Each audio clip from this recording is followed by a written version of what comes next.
উত্তরাখণ্ডের কাঠগোদাম স্টেশন থেকে 1 ঘন্টার দূরত্বে এই কাঞ্চিধাম।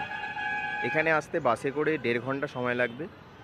আর টোটালটাই পার্বত্য এলাকায় ঘেরা একদম সুন্দর পরিবেশের মধ্যে এই কাঞ্চিধাম আশ্রম।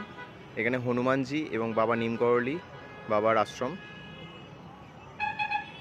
অনেক খুঁজে এই এত সুন্দর ভিউ যুক্ত এই ব্যালকনি সমেত রুমটা আমি পেয়েছি।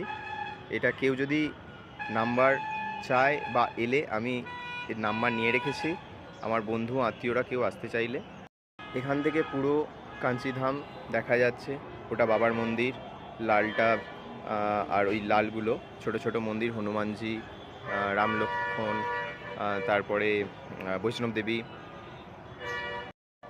কেউ যদি ইচ্ছা করে এখানটায় ঘুরে চলে যাবে, তো এই ঘোরার পথেই একদম এখান থেকে 17 কিলোমিটার নৈনিতাল, আবার নৈনিতাল ভীমতাল ঘুরে টোটাল একটা ট্যুর করে নেওয়া যায় গোটা উত্তরাখণ্ডের নিম্ন এলাকাটা, মানে নিচুর দিকে, যেটা আমাদের পশ্চিমবঙ্গ বা বিহার এদিক থেকে গেলে যেটা উত্তরাখণ্ডের নিচের দিকে পড়ছে। সেই জায়গায় কাঠগোদাম, কাঞ্চিধাম, নৈনিতাল, ভীমতাল জায়গাটা একটা টোটাল ট্যুর করে দেওয়া যায় 3 দিন কি 4 দিনের।